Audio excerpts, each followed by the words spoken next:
हम लोगों ने लास्ट लेक्चर में आज हम लोग total internal reflection of critical angle का सेकंड पार्ट पढ़ने जा रहे हैं। ये रिफ्लेक्शन ऑफ लाइट चैप्टर है। ये टॉपिक आईसीएसई 10th के लिए चल रहा है।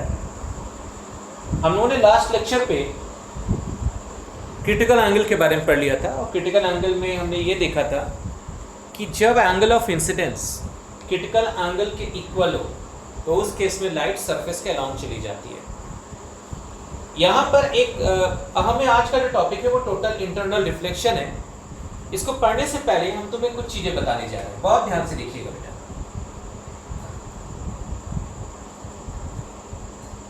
ये मैंने एक सरफेस बनाया और इस सरफेस को एक है मीडियम एयर और दूसरा मीडियम हमने मान लीजिए ग्लास ले लिया। ठीक है, हमने दो डिफरेंट मीडियम्स ले लिया।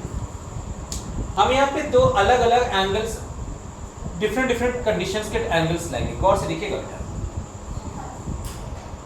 ये आपका पहला एंगल, ये आपका सेकंड एंगल और ये आपका थर्ड एंगल। इसमें क्या होता है, नॉर्मल सभी में ड्रॉ कर दें, इसमें भी नॉर्मल ड्रॉ कर दें और इसमें भी नॉर्मल ड्रॉ कर दें। सभी में हमने नॉर्मल ड्रॉ कर दिया। इसमें मैंने आपसे कहा कि जो ग्लास के लिए क्रिटिकल एंगल है दैट इज 42 डिग्री। ये पॉइंट को समझना बेटा, ग्लास के लिए क्रिटिकल एंगल कितना है, 42 डिग्री, ये गिवन है। अब यहाँ पे एंगल ऑफ इंसिडेंस ये है आपका 30 डिग्री। इसमें जो एंगल ऑफ इंसिडेंस है ये हमने 42 डिग्री रखा और इसमें जो एंगल ऑफ इंसिडेंस रखा ये रखा 45 डिग्री। अब आगे क्या होता है जरा गौर से देखिएगा। इस केस में बेटा एंगल ऑफ इंसिडेंस जो है वो क्रिटिकल एंगल से लेस है। कैसे करके चेक करो, यहां एंगल ऑफ इंसिडेंस क्या है, 30 degree. Angle of incidence 30 degree और अगर कंपेयर करते हैं क्रिटिकल एंगल से वो दिया है 42 डिग्री। सब दिख रहा है कि क्रिटिकल एंगल जो है वो ग्रेटर है। जब ग्रेटर होता है क्रिटिकल एंगल और एंगल ऑफ इंसिडेंस लेस होता है तो वहां पे रिफ्रैक्शन ऑफ लाइट होती है, मतलब लाइट इस तरह से रिफ्रैक्ट हो जाती है। ये कोई भी एंगल हो सकता है। सेकंड यहां पर देखते हैं एंगल ऑफ इंसिडेंस 42 डिग्री है और क्रिटिकल एंगल कितना है, 42 डिग्री। दोनों आपस में इक्वल हो गए, यानी एंगल I और एंगल C आपस में इक्वल हो गए। और जब इक्वल होता है तो लाइट सरफेस के अलोंग चली जाती है, मतलब इस तरह से। अब आते हैं, मतलब 90 डिग्री यहां बनेगा। अब जरा लास्ट केस देखिएगा, ये वाला। यहां पर नोटिस करो एंगल ऑफ इंसिडेंस है 45 डिग्री और क्रिटिकल एंगल है 42 डिग्री। आप नोटिस कर रहे हैं कि एंगल ऑफ इंसिडेंस ये ग्रेटर है क्रिटिकल एंगल से। और जब ऐसा केस होता है तब वहां पे एक फिनोमिना होती है जिसमें लाइट जो है आगे ना बढ़ के बेटा वो उसी मीडियम में, सेम मीडियम में, इसको हम डिफरेंट कलर से दिखाएंगे, सेम मीडियम में इस तरह से रिफ्रैक्ट हो जाएगी। और ये जो एंगल होगा ये एंगल भी 45 डिग्री होगा।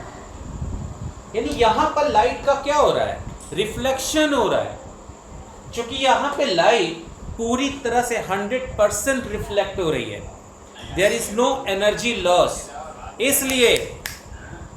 इसलिए ये फिनोमिना को कहते हैं टोटल इंटरनल रिफ्लेक्शन। और ये फिनोमिना कहां पे हो रही है, डेंसर मीडियम में हो रही है। तो अब बताइए TIR कब हुआ।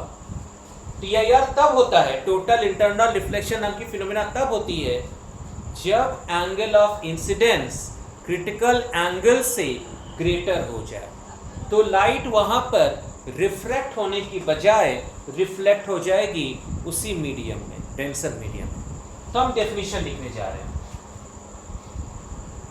TIR is the phenomena is the phenomena when light travels from denser medium to rarer medium in such a way that angle of incidence in the denser medium is greater than critical angle,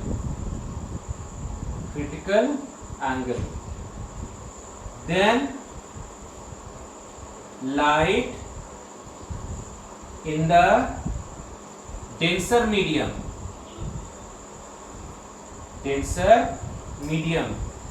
reflects back into the same medium. इसी phenomena को क्या कहते हैं? TIR कहते हैं।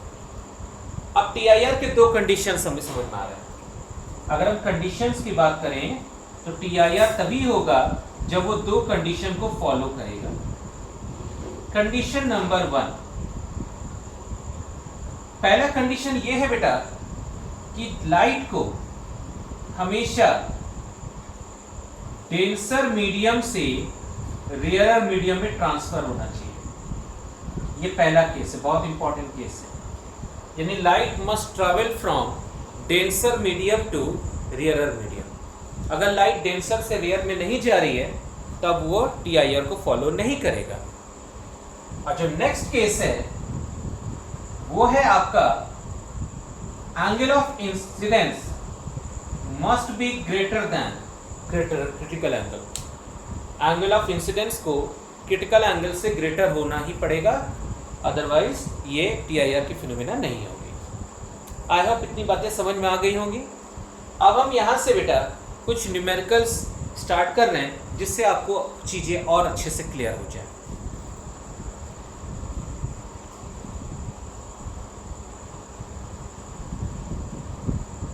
बेटा critical angle वाला case आपको याद रखना है। पहला न्यूमेरिकल है, मान लीजिए ये एक आइसोसेलेस ट्रायंगल है और ये आइसोसेलेस ट्रायंगल कुछ इस तरह से है जिसमें ये एंगल आपका 90 डिग्री गिवन है, ठीक, इट्स 90 डिग्री, और ये एंगल 45 डिग्री गिवन है और ये एंगल 45 डिग्री गिवन है। और ये गिवन है क्वेश्चन में कि ग्लास के लिए जो क्रिटिकल एंगल है दैट इज 42 डिग्री। ये पहले से गिवन है, ठीक है, और नहीं भी दिया है तो आपको एज्यूम करना पड़ेगा, मानना पड़ेगा। अब लाइट क्या है, कुछ इस तरह से आ रही है, नोटिस करना बेटा, लाइट इस तरह से आ रही है। यहाँ जो लाइट इस तरह से आ रही है वो इस वाले सरफेस के साथ 90 डिग्री का एंगल बना रही है। और आपको पता है कि जब लाइट सरफेस के साथ 90 डिग्री का बनाते हुए एंगल पे आती है तो विदाउट डेविएशन वो क्या हो जाएगा, आगे बढ़ जाएगा यहाँ तक। इसको यहीं पे लाके रोक देंगे क्योंकि लाइट अब डेंसर मीडियम में इंटर कर चुका है और यहाँ पूरी संभावना है TIR होने का, रिफ्रैक्शन होने का, या फिर सरफेस के अलोंग जाने का। इसलिए हम इसको यहीं पे लाके रोक देंगे। इस जगह पर हम एक नॉर्मल ड्रॉ करेंगे क्योंकि बेटा इस पॉइंट, ये सरफेस है और इस पॉइंट पे लाइट आता है, तो ये हमने नॉर्मल ड्रॉ कर दिया। नॉर्मल वो लाइन होती है जो इस सरफेस के साथ 90 डिग्री का एंगल बनाए, ये 90 डिग्री है। चेक करते हैं कि ये एंगल और ये एंगल है कितना। चेक करिए बेटा, बहुत ध्यान से देखिए। यहाँ पे देखिए इट इज 90 डिग्री और ये 45 डिग्री, तो दोनों का सम 135 और 180 से माइनस करेंगे तो ये एंगल कितने का आ जाएगा, 45 डिग्री। तो ये एंगल हो गया 45 डिग्री। ये पूरा एंगल है 90 डिग्री। तो अगर ये 45 डिग्री है तो ये जो एंगल होगा ये एंगल आपका 45 डिग्री हो गया। हमने आपसे कहा था कि एंगल ऑफ इंसिडेंस हमेशा नॉर्मल और इंसिडेंट रे के बीच में होता है। ये है नॉर्मल और ये है इंसिडेंट रे, और इसके बीच में एंगल ये बनता है। तो ये एंगल आई है। इस एंगल आई को चेक करो तो आप देखोगे कि this angle is greater than critical angle. आप देखिए ध्यान से, एंगल आई 45 डिग्री है और जबकि क्रिटिकल एंगल 42 डिग्री है, जिसकी वजह से यहां पर TIR नाम की फिनोमेना होगी। मतलब लाइट जिस एंगल से आई है उसी मीडियम में उसी एंगल से रिटर्न हो जाएगी। यानी अगर लाइट यहां पर 45 डिग्री से आई है तो ये लाइट इस नॉर्मल के साथ 45 डिग्री का एंगल बनाते हुए इधर चली जाएगी। ये एंगल कितने का है बेटा? 45 डिग्री। अब इसको आगे बढ़ाएंगे, कहां तक? इसको हम कंटिन्यूएशन मिलेंगे इस पॉइंट तक, यहां पे लाकर रोक देंगे। इसके पीछे रीजन ये है क्योंकि लाइट अभी भी डेंसर मीडियम है। हो सकता है यहां पे आगे क्या हो हमें नहीं पता, चेक करते हैं। डायरेक्ट हम यहां पे नहीं पहुंचेंगे, पहले हम इधर वाले पोर्शन को कंप्लीट करते हुए चलेंगे। ये एंगल है 45 डिग्री, ये आपका सरफेस है, ये नॉर्मल है, ये पूरा यहां से लेकर यहां तक 90 डिग्री है। वंस अगेन आई रिपीट, यहां से लेकर यहां तक आपका 90 डिग्री है और ये एंगल है 45 डिग्री। तो ये जो एंगल बनेगा, ये एंगल कितने का बनेगा? 45 डिग्री। अब ये इंसिडेंट रे नहीं है, ध्यान देना, ये एंगल ऑफ इंसिडेंस नहीं है। एंगल ऑफ इंसिडेंस तो ये था। नॉर्मल और इंसिडेंट रे के बीच में जो एंगल बनता है that is called angle of incidence. ये तो नॉर्मल एंगल है, जस्ट सिमिलर एंगल। ये 90 डिग्री है, ये 45। अब हम इस साइड पहुंच रहे हैं, फिर से माइनस करेंगे तो ये एंगल आपको 45 डिग्री पता चल जाएगा। इस जगह पर आप एक नॉर्मल ड्रॉ करिए। तरीका वही है नॉर्मल का, 90 डिग्री। ये सरफेस के साथ 90 बना रहा है।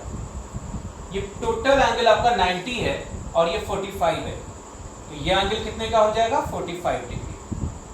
अब ये हो गया इंसिडेंट एंगल, क्योंकि ये है नॉर्मल और ये है इंसिडेंट रे। यहां चेक कर रहे हैं कि एंगल आई 45 डिग्री है और एंगल सी जो है 42 डिग्री है, फिर से ग्रेटर है। तो अगर ग्रेटर है तो यहां पर कौन सी फिनोमिना होगी? TIR की। मतलब जिस एंगल से आई है उसी एंगल से रिटर्न हो जाएगी। तो अगर नॉर्मल के साथ ये 45 डिग्री का एंगल बनाती हुई आएगी। ये हो गया आपका 45 डिग्री। आई होप समझ में आ गया होगा सभी को। इसको यहां पे लाकर रोक देंगे, आगे नहीं बढ़ाएंगे बेटा, क्योंकि अभी भी लाइट डेंसर मीडियम है, हमें नहीं पता इसके बाद लाइट का क्या होगा। ये आपका 45 डिग्री है, टोटल एंगल है आपका 90 डिग्री। तो ये जो एंगल हो जाएगा ये हो जाएगा 45 डिग्री। अब आप इस छोटे से ट्रायंगल में देखिए, ये है आपका 45 डिग्री, ये है आपका 45 डिग्री। 45 कितना हुआ? 90 डिग्री। और ये पूरा एंगल 180 है, तो इसलिए ये वाला एंगल हो जाएगा 90 डिग्री। और आपको पता है लाइट अगर नॉर्मली पास कर रही है सरफेस से तो विदाउट डेविएशन वो आगे बढ़ जाएगा। आई होप ये बात पूरी समझ में आ गई होगी सभी को, अच्छे से क्लियर हो गया होगा। किसी को अगर कोई डाउट हो तो प्लीज़ कमेंट बॉक्स में डाल दीजिएगा, उसको हम एक्सप्लेन कर देंगे। थैंक यू बेटा। चलिए अब हम आते हैं नेक्स्ट टर्म पे, नेक्स्ट क्वेश्चन को।